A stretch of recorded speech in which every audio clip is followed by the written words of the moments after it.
दिल्ली के जिस इलाके में एक भी पेड़ काटने के लिए सुप्रीम कोर्ट की इजाजत लेनी पड़ती है, उस इलाके में रातों रात 1100 पेड़ काट दिए गए। मामले का पता चला तो हंगामा मच गया। आम आदमी पार्टी की सरकार ने इस पूरे मामले से अपना पल्ला झाड़ते हुए पेड़ काटने के लिए सीधे केंद्र सरकार और एलजी को जिम्मेदार बता डाला। लेकिन जब सच सामने आया तो सब चौंक गए। असल में छतरपुर रिज इलाके में काटे गए 1100 पेड़ों की कटाई का है मामला। पेड़ों को काटने का प्रपोजल मंत्री गोपाल राय ने सबसे पहले अरविंद केजरीवाल के पास भेजा। फिर केजरीवाल ने इस प्रपोजल पर दस्तखत करते हुए ये लाइन जोड़ दी कि एलजी के लिए ये मानना बाध्यकारी है, वो इसे ठुकरा नहीं सकते। फिर पेड़ काट दिए गए। लेकिन आम आदमी पार्टी सरकार के मंत्री इसके लिए उपराज्यपाल वीके सक्सेना को जिम्मेदार बता रहे हैं।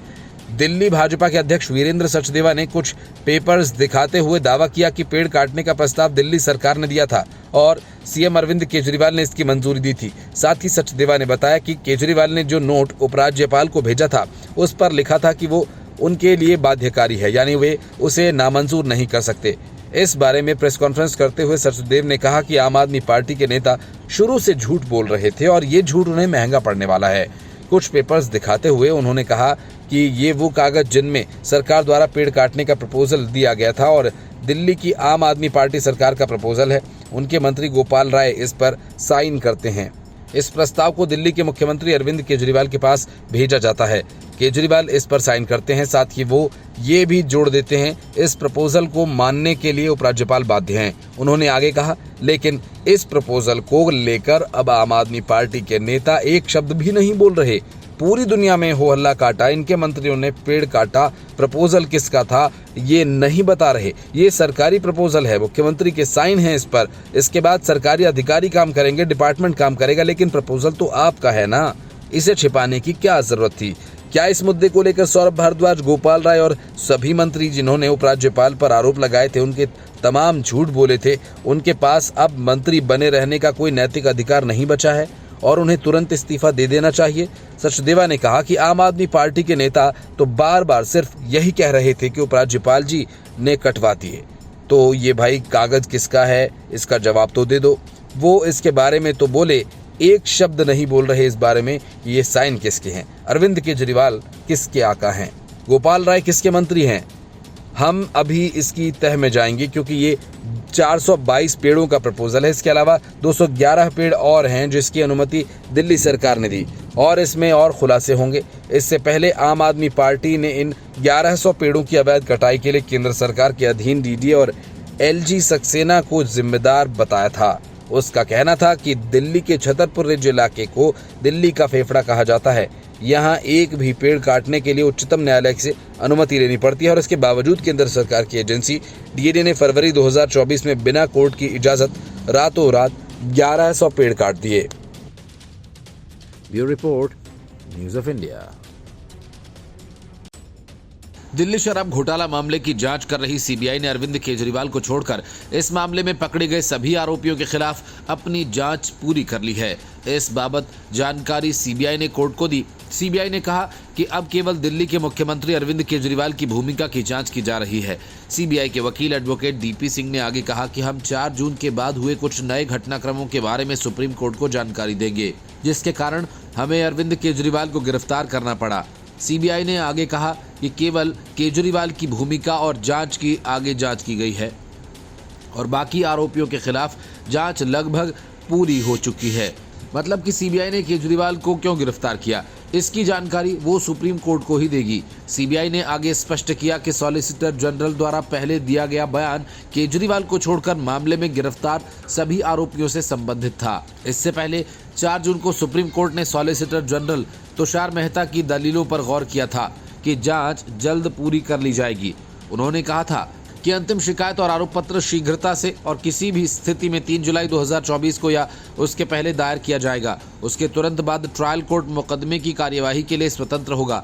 तुषार मेहता की दलीलों के मद्देनजर और इस तथ्य को ध्यान में रखते हुए सीबीआई ने कहा कि इस न्यायालय द्वारा 30 अक्टूबर 2023 के आदेश द्वारा निर्धारित 6 से 8 महीने की अवधि खत्म नहीं हुई है। इन याचिकाओं का निपटारा करना पर्याप्त होगा।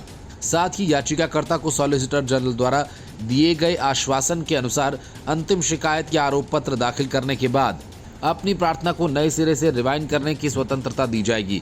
मनीष सिसोदिया और के कविता के वकीलों ने आरोप लगाया कि सीबीआई बयानों को गलत तरीके से गढ़ रही है और गुमराह कर रही है। 22 मार्च को अदालत द्वारा पारित न्यायिक आदेश में कहा गया था कि जांच पूरी हो चुकी है। सीबीआई ने अदालत के समक्ष गलत तरीके से कहा कि जांच पूरी हो चुकी है। आज स्थिति यह है कि दायर की गई स्टेटस रिपोर्ट इसके विपरीत है। विशेष न्यायाधीश कावेरी बावेजा ने दिल्ली के पूर्व उप मुख्यमंत्री मनीष सिसोदिया और अन्य आरोपियों की न्यायिक हिरासत 15 जुलाई 2024 तक बढ़ा दी। इस बीच कोर्ट ने मनीष सिसोदिया को विधायक निधि से अपने निर्वाचन क्षेत्र के विकास से संबंधित दस्तावेजों पर हस्ताक्षर करने की अनुमति दे दी। कोर्ट ने कहा कि अपने परिवार के खर्चों के लिए बैंक चेक पर हस्ताक्षर करने की अनुमति दी।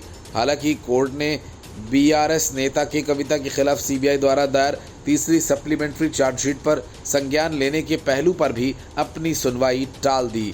कोर्ट ने आरोप पत्र के कुछ पन्नों पर गलत पृष्ठांकन होने के बाद मामले की सुनवाई 8 जुलाई 2024 तक टाल दी है।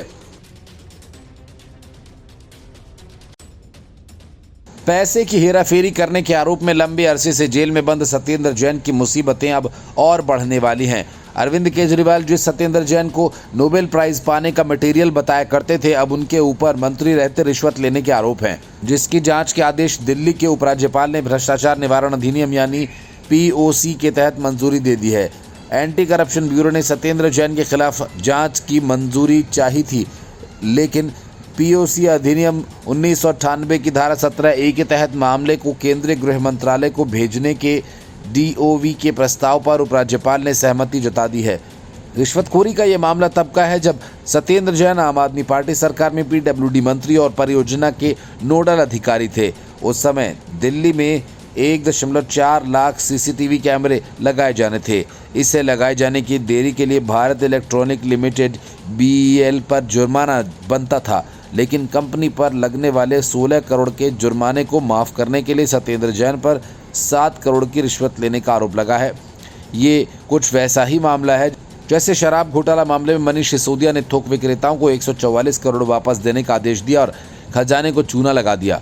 सितंबर 2019 में BEL के कर्मचारी ने सत्येंद्र जैन पर रिश्वत लेने का आरोप लगाया था।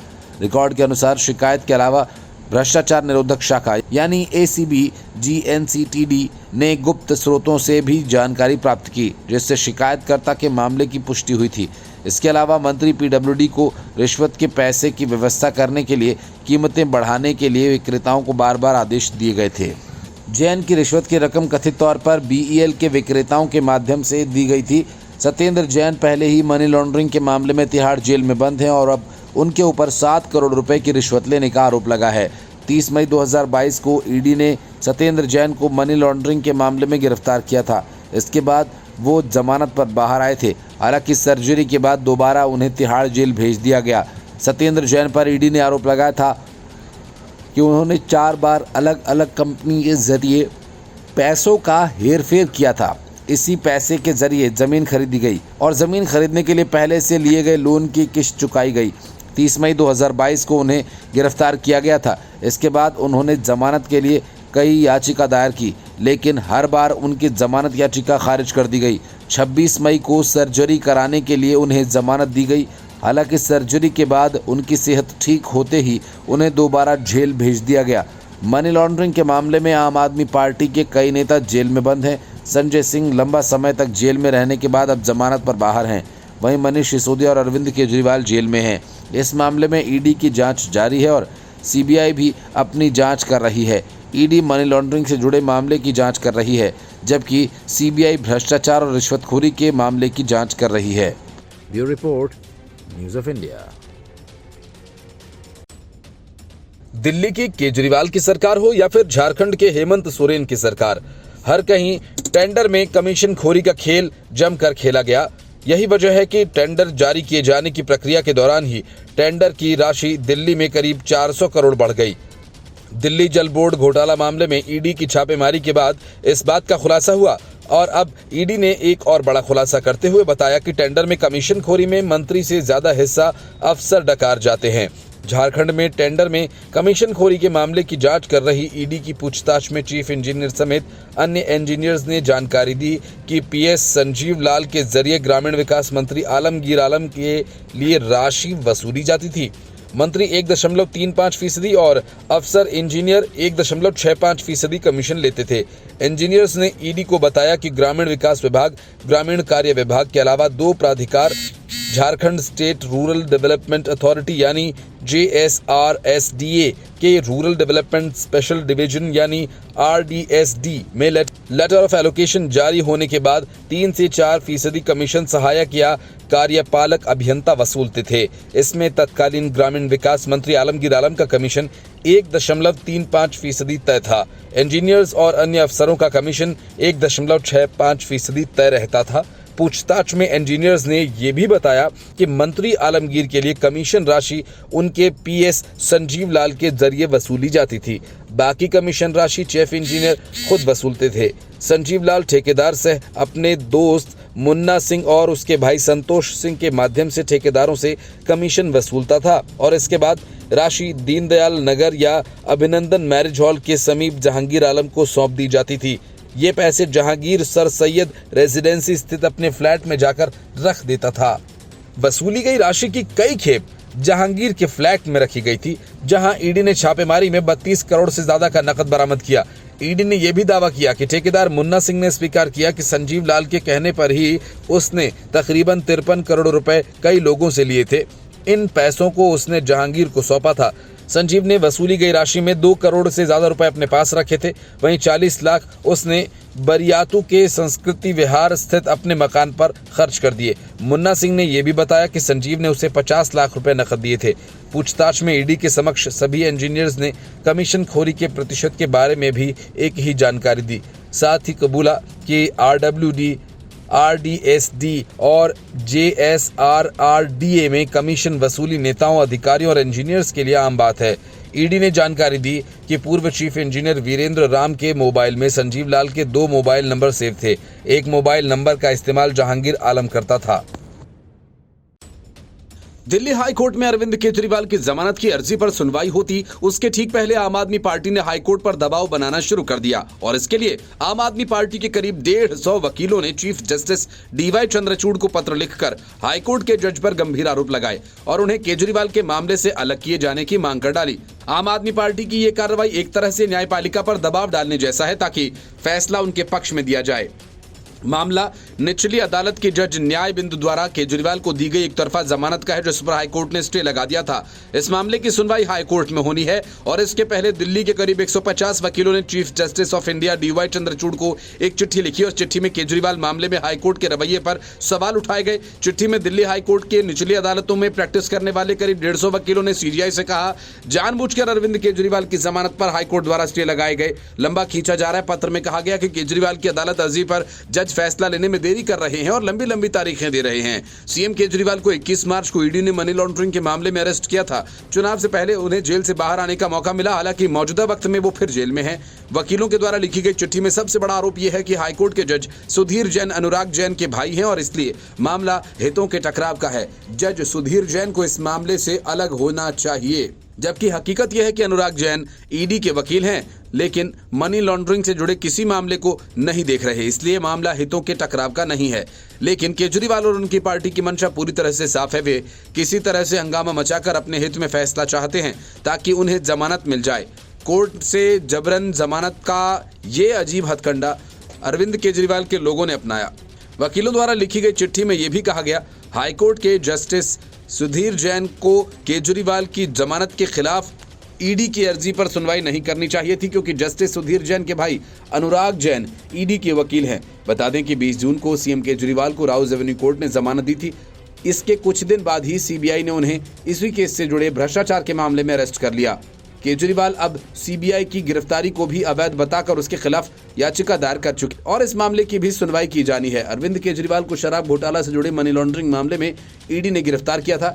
ईडी ने केजरीवाल पर निजी तौर पर आम आदमी पार्टी और राष्ट्रीय संयोजक होने के तौर पर भी दोषी मानते हुए मामला दर्ज कर रखा है। इस मामले में मनीष सिसोदिया 1 साल से भी अधिक वक्त से जेल में हैं।